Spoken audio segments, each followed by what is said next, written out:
Actes chapitre 8. Le même jour, une violente persécution éclata contre l'église de Jérusalem, et tous, sauf les apôtres, se dispersèrent dans les campagnes de la Judée et de la Samarie. Des hommes pieux ensevelirent Étienne et firent sur lui de grandes lamentations.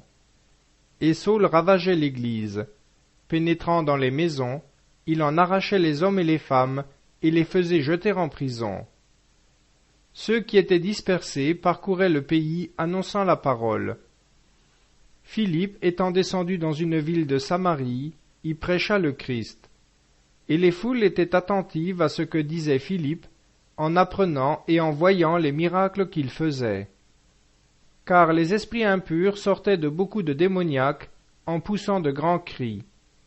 Beaucoup de paralytiques et de boiteux furent aussi guéris, et ce fut une grande joie dans cette ville.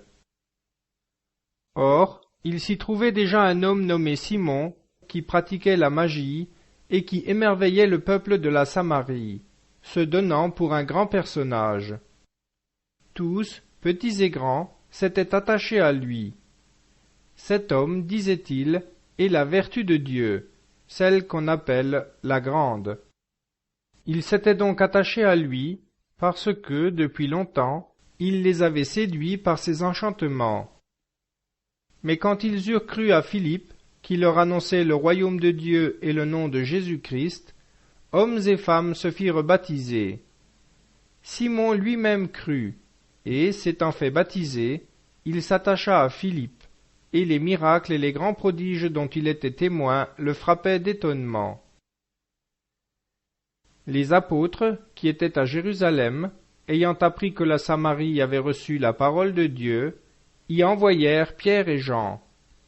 Ceux-ci, arrivés chez les Samaritains, prièrent pour eux, afin qu'ils reçussent le Saint-Esprit, car il n'était encore descendu sur aucun d'eux. Ils avaient seulement été baptisés au nom du Seigneur Jésus. Alors Pierre et Jean leur imposèrent les mains, et ils reçurent le Saint-Esprit. Lorsque Simon vit que le Saint-Esprit était donné par l'imposition des mains des apôtres, il leur offrit de l'argent en disant : « Donnez-moi aussi ce pouvoir, afin que tout homme à qui j'imposerai les mains reçoive le Saint-Esprit. » Mais Pierre lui dit : « Périsse ton argent avec toi, puisque tu as cru que le don de Dieu s'acquérait à prix d'argent. Il n'y a pour toi absolument aucune part dans cette faveur, car ton cœur n'est pas pur devant Dieu. Repens-toi donc de ton iniquité, et prie le Seigneur de te pardonner, s'il est possible, la pensée de ton cœur. Car je vois que tu es dans un fiel amer et dans les liens du péché. » Simon répondit : « Priez vous-même le Seigneur pour moi, afin qu'il ne m'arrive rien de ce que vous avez dit. » Quant à eux, après avoir rendu témoignage et prêché la parole du Seigneur, ils retournèrent à Jérusalem en annonçant la bonne nouvelle dans plusieurs villages des Samaritains. Un ange du Seigneur, s'adressant à Philippe, lui dit : « Lève-toi et va du côté du Midi, sur la route qui descend de Jérusalem à Gaza, celle qui est déserte. » Il se leva et partit. Et voici qu'un Éthiopien, un eunuque, ministre de Candace, reine d'Éthiopie, et surintendant de tous ses trésors, était venu à Jérusalem pour adorer. Il s'en retournait, et, assis sur un char, il lisait le prophète Isaïe. L'Esprit dit à Philippe : « Avance, et tiens-toi près de ce char. » Philippe accourut, et entendant l'Éthiopien lire le prophète Isaïe, il lui dit : « Comprends-tu bien ce que tu lis ? » Celui-ci répondit : « Comment le pourrais-je, si quelqu'un ne me guide ?»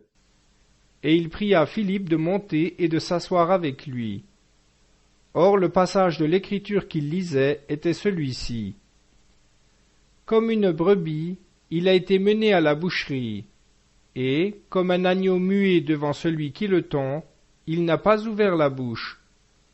C'est dans son humiliation que son jugement s'est consommé.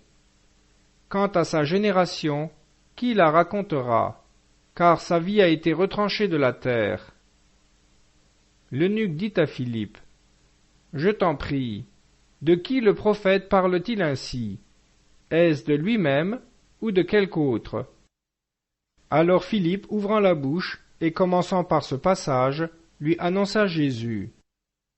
Chemin faisant, ils rencontrèrent de l'eau, et l'eunuque dit: Voici de l'eau, qu'est-ce qui empêche que je ne sois baptisé? Philippe répondit: Si tu crois de tout ton cœur, cela est possible. Je crois, repartit l'eunuque, que Jésus-Christ est le Fils de Dieu. Il fit donc arrêter son char, et Philippe, étant descendu avec lui dans l'eau, le baptisa. Quand ils furent sortis de l'eau, l'Esprit du Seigneur enleva Philippe, et l'eunuque ne le vit plus, et il continua tout joyeux son chemin. Quant à Philippe, il se trouva dans Azote, d'où il alla jusqu'à Césarée, en évangélisant toutes les villes par où il passait.